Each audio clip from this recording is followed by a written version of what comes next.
بسم اللہ الرحمن الرحیم۔ اسلام آباد فائلز میں آپ کو خوش آمدید کہتے ہیں۔ آج ہم ایک اہم موضوع کے اوپر بات کریں گے کہ وہ پس پردہ حقائق کیا تھے جس کے تحت مودی کو سیز فائر کرنا پڑا اور ایکسیپٹ کرنا پڑا، اور پوری دنیا کے اندر خصوصی طور پہ اس کو جو اپنی انٹرنل کانسٹیٹوئنسی یعنی کہ بھارت کی جنتا کے سامنے ایک امبیرسمنٹ اٹھانا پڑی۔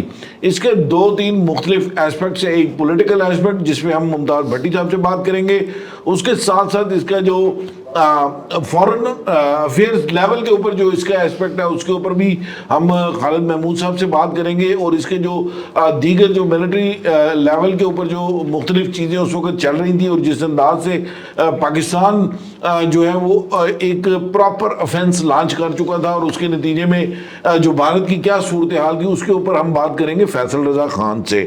تو آغاز کرتے ہیں خالد محمود صاحب سے کہ خالد صاحب بتائیے گا کہ اس وقت کیا سینیریو ایمرج ہو رہا تھا؟ بہت سارے لوگ رابطے کر رہے تھے، رابطے ہو رہے تھے، ٹیلی فونز آ رہے ہیں، ٹیلی فونز جا رہے ہیں، تو وہ کیا صورتحال تھی؟ عمران صاحب، جب پاکستان نے بالکل پراپر جواب دیا انڈیا کو، جنگ باقاعدہ شروع ہو گئی۔ جب اس رات انڈیا نے اٹیک کیا نور خان ایئر بیس پہ اور شوکوٹ ایئر بیس پہ، اس کے بعد پاکستان نے جوابی کارروائی شروع کر دی۔ ایک بہت طویل جنگ تو نہیں کہہ سکتے، لیکن مختصر جنگ کا جو ہے وہ آغاز ہوا۔ سب یہی کہہ رہے تھے کہ شاید ایک دن یا دو دن یہ جنگ چلے گی، اس کے بعد ختم ہو جائے گی اور سب ایک دوسرے کا غصہ نکال لیں گے۔ لیکن جو پاکستان نے غصہ نکالا وہ تو ساری دنیا نے پھر دیکھا کہ پاکستان نے اس کو کس طرح جواب دیا۔ اس سارے سینیریو میں جو طاقتیں تھیں وہ میدان میں آ گئیں، جس میں امریکہ سر فہرست تھا۔ ان کے جو وزیر خارجہ ہیں مارکو روبیو، انہوں نے اپنی ساری مہم شروع کر دی۔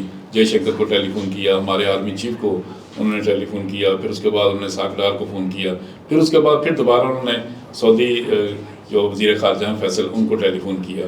ساری چیزیں ان کے سامنے تھی کہ یہ وار کہیں بڑھ نہ جائے، لیکن پاکستان نے کیونکہ اتنا بھرپور جواب دیا ہوا تھا کہ انڈیا کی جانب سے بڑی خواہش تھی کہ یہ سیز فائر ہو جائے، کیونکہ ان کی ایک دن کے اندر، بلکہ ایک دن کیا 2-3 گھنٹوں کے اندر جو دھلائی ہوئی تھی، اس کے بعد ان کا جو اپنا برا اثر تھا وہ چاہ رہے تھے کہ یہ کسی طریقے سے ہو جائے۔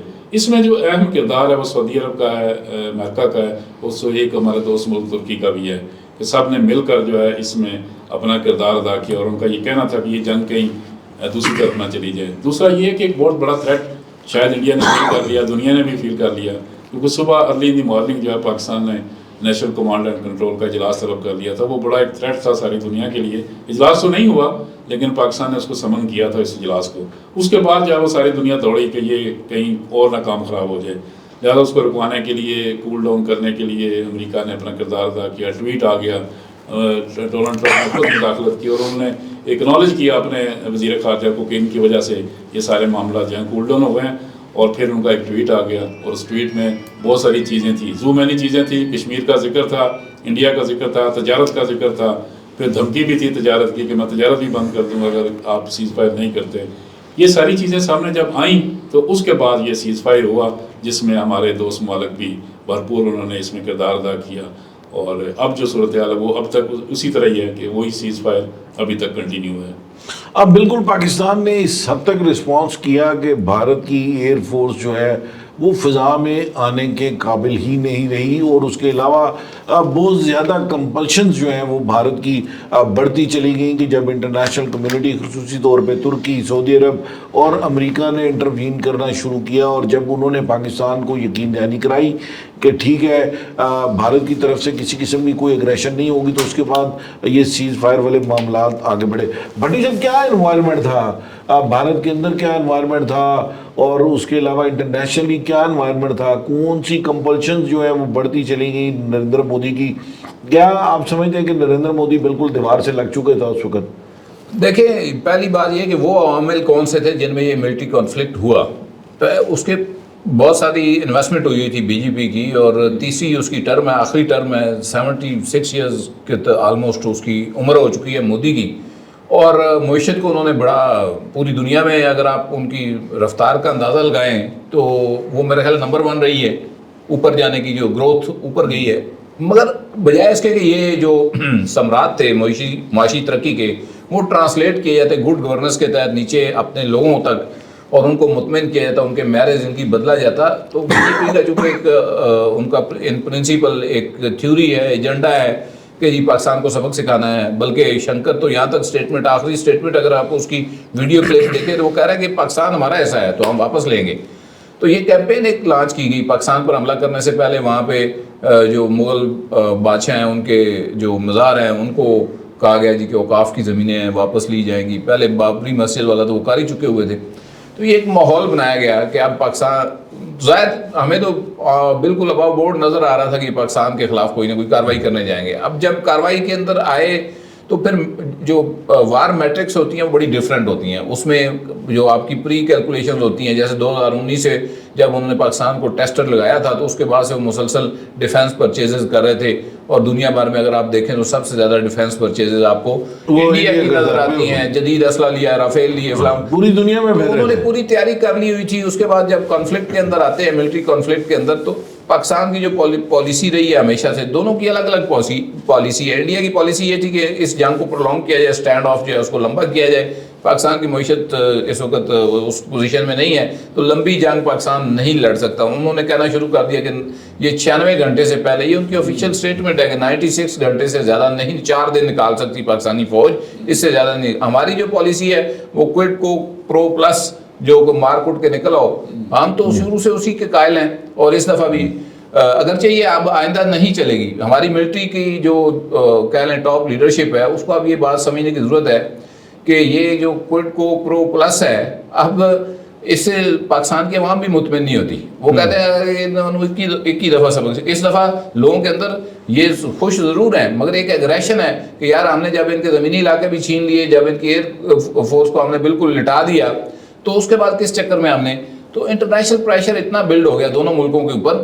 ایک تو یہ کہ مودی کو آؤٹ آف وے جانا پڑا، جو سب سے بڑی اس کی ہار ہے. وہ چلے جنگی میدان میں طیارے بھی گر گئے، زمین بھی ہاتھ سے چلی گئی، جو کہ بعد میں اس کو واپس ملی ہے. اس کے نتیجے کے اندر جو ڈی جی ایم اوز کے درمیان جو اصول طے ہوئے، مگر اصل جو اس کو ہوا ہے وہ یہ ہوا ہے کہ اس کا جو بنا بنایا سارا نیریٹو تھا وہ ڈیش ٹو گراؤنڈ ہو گیا. اور ایک چیز بڑی امپورٹنٹ اور ہوئی کہ اس کو لگ رہا تھا کہ جو دنیا ہے وہ اس کے ساتھ کھڑی ہے کیونکہ ان کی معیشت جو ہے وہ چل رہی ہے. اور پھر ایک مس کیلکولیشن یہ بھی تھی کہ پاکستان کے اندر انارکی ہے، سیاسی پولرائزیشن ہے بہت زیادہ، قوم تقسیم ہے. تو وہ قوم جو ہے وہ اکٹھی ہو گئی، اور انٹرنیشنل جب طاقتوں نے دیکھا کہ اس کو مار پڑنے والی ہے، مزید مار پڑے گی، ایک ہی ایپیسوڈ کے اندر کلیئر ہو گیا تھا، تو انہوں نے پھر انٹروین کیا، براہ راست انٹروین کیا. امریکہ نے اور یو کے نے اور سعودی عرب نے اور یو اے ای نے، ان مطلب 6 ملک دنیا کے جو ہیں انہوں نے بھرپور طریقے سے انٹروین کر کے پھر پاکستان کو جو ہے وہ کہہ لیں کہ سیز فائر کے اوپر مجبور کیا. انڈیا تو پہلے سے تیار تھا، مار پڑ چکی ہوئی تھی، لیکن یہ کوئی آپ کہہ لیں کہ آخری ایپیسوڈ نہیں تھی. مزید ایپیسوڈ جو ہیں وہ آپ کو نظر آ سکتی ہیں. اس وقت چونکہ پریشر ہے تو دونوں پیچھے ہٹ گئے ہوئے ہیں. آنے والے دنوں میں آپ کو مزید، کیونکہ کشمیر کے اوپر بات ہوگی، کشمیر کے اندر حملے بھی ہوں گے، لوگوں کے بچوں کو اٹھا کے مار رہے ہیں. جب حملے ہوں گے تو اس نے کہنا ہے کراس بارڈر گھر مسمار کیے جا رہے ہیں، باقاعدہ بارود لگا کے. پھر اس طرح چیزیں جو ہے نا، جب تک کشمیر کا مسئلہ حل نہیں ہوتا، یہ بون آف کنٹینشن اور پاکستان انڈیا کی ٹینشن رہنی ہے. اس کا ایک ہی حل ہے کہ اس مسئلے کو اور لیکن اب اگر یہ مسئلے کے حل کی طرف جاتا ہے تو سیاسی طور پہ بالکل فارغ ہے، کیونکہ وہ تو پاکستان آکوپائڈ کشمیر کی، پاکستان کے اس آزاد کشمیر کی بات کرتا ہے نریندر مودی، لیکن صورتحال جو ہے وہ پریکٹیکلی آن گراؤنڈ ایسی نہیں ہے. فیصل، آپ کو نہیں لگتا کہ جنگ بند ہونے سے بہت سارے ممالک بھی، انٹرنیشنل ممالک جو بڑے اسلحہ بنانے والے ممالک ہیں، وہ شرمندگی سے بچ گئے؟ اس جنگ کا ایک اسپیکٹ یہ بھی ہے. جی بالکل، یہ بہت بڑا اسپیکٹ ہے عمران صاحب، کیونکہ بنیادی طور پہ یہ وار اکانومی ہے اور پوری دنیا کے اندر اسلحے کی خرید و فروخت جو ہے بہت افسوس سے کہنا پڑتا ہے کہ یہ جنگوں سے وابستہ ہے. جب تک جنگیں نہیں ہوں گی ان تمام انڈسٹریل کمپلیکسز کا جو اسلحہ ہے وہ نہیں بکے گا. اور یہ جو جنگ شروع ہوئی، شروع میں ویسٹ جو ہے وہ مکمل طور پہ بھارت کا ساتھ دے رہا تھا، بہت سارے مسلمان ممالک بھی بھارت کی سائڈ پہ تھے. اور جب پاکستان نے بنیاد المرصوص جو رسپانس تھا وہ جب دیا تو اس کے بعد دنیا میں ایک سوچ تبدیل ہوئی. پاکستان نے جب فرانس کے 3 رفال طیارے گرائے تو پھر ایک ارجنسی جو ہے، کیونکہ آپ دیکھیں کہ یہ رفال طیارہ صرف فرانس کا نہیں ہے، یہ رفال طیارہ یورپین طیارہ ہے، یہ نیٹو کا طیارہ ہے، کیونکہ فرانس بھی اس میں بہت بڑا ملک ہے. اس کے حوالے سے بہت بڑی سبکی تھی. یہی وہ وجہ ہے کہ رفال کے شیئرز جو ہیں وہ تقریباً اب 10% سے زیادہ اوپر گر چکے ہیں, جبکہ جو چنڈو ایئر کرافٹ کارپوریشن CAC ہے اس کے شیئرز 62% سے اوپر جا چکے ہیں. یہ وجہ ہے کہ بنیادی طور پہ, اور میں آپ کو بتاؤں کہ فرانس کے جو صدر ہیں ایمینول میکرون, وہ اس وقت ہنگامی دورے پہ 27 سے 29 تاریخ کو انڈونیشیا جا رہے ہیں. اس کی بنیادی وجہ یہ ہے کہ $8.1 ارب کا ایک معاہدہ ہے جس کے تحت جو ہے وہ 42 رفال طیارے انڈونیشیا نے لینے تھے, اور اب انڈونیشیا کی حکومت اس پورے ایگریمنٹ کو ری وزٹ کرنے جا رہی ہے یا دوبارہ اس کا جائزہ لینے جا رہی ہے. انڈونیشیا نے تقریباً 24 جو ہے وہ F-15EX طیارے جو امریکہ سے بھی لینے تھے, اور امریکہ کو بھی خطرہ پڑ گیا کہ شاید یہ ویسٹرن ٹیکنالوجی جو ہے وہ اب انڈونیشیا نہ لے یا اس کا الٹرنیٹو ڈھونڈے, کیونکہ انڈونیشیا کنسیڈر کرنے لگ پڑا ہے J-10C کو. اسی کے ساتھ ساتھ جو ہے نا JF-17 تھنڈر C Block 3 طیارہ جو ہے اس نے بھی اسرٹ کیا اپنے آپ کو, جو HQ-9P جو ہے وہ surface to air defence system ہے, کیونکہ اس نے اسرائیلی ہیرون ڈرون اور ایک جو ہے وہ Su-30 MKI کو بھی گرایا.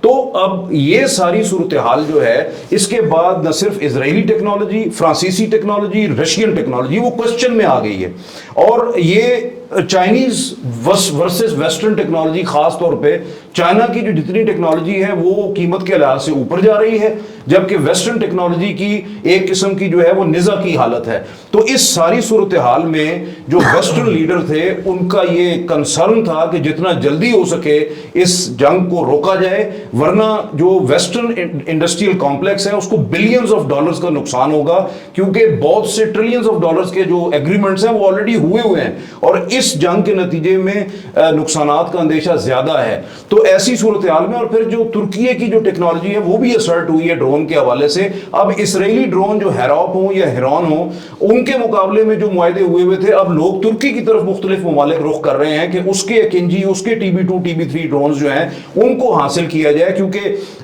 الٹیمیٹلی جو ہے وہ یہ ایک سبکی ہے اسرائیل کے لیے بھی کہ اس کے ڈرونز جو ہیں وہ 84 کے قریب ڈرونز پاکستان نے گرائے ہیں, اور وداؤٹ اینی سبسٹینشیل ڈیمیج. تو یہ بہت بڑا ایک سوال کھڑا ہو گیا ہے. تو انٹرنیشنل انڈسٹریل کمپلیکس جو ہے اس سے بہت زیادہ نقصان ہوا ہے اس کو, اور وہ ان کی پریشر, ان کا دباؤ جو ہے بیسیکلی وہ بھی کار فرما تھا اس سارے سیز فائر کے. آپ بالکل مختلف جو ہیں اس کے اسپیکٹ ہیں سیز فائر کے نتیجے میں جو ہوئے ہیں, اور جو پاکستان اور انڈیا کے درمیان یہ سٹینڈ آف رہا, جہاں پاکستان نے اپنی سپرامیسی جو ہے وہ ثابت کی ہے, وہاں اس کے ساتھ ساتھ جو چائنیز ویپن ہے ان کی جو ان کی ڈیفنس انڈسٹری ہے اس کی جو چیزیں ہیں اس وقت, اور جو ٹیسٹیفائڈ ہوئی ہیں باقاعدہ, اور جس کے اندر اس نے بھی ایک دنیا کے اندر ہلچل مچائی ہے, اور لوگوں کو توجہ جو ہے وہ چائنیز ڈیفنس اکوپمنٹ کی طرف بھی گئی ہے. اگر آپ کو ہمارا یہ پروگرام پسند آیا تو کائنڈلی اس کو لائک کیجئے, کامنٹ کیجئے اور سبسکرائب کیجئے, اور گھنٹی بجانا نہ بھولیے گا.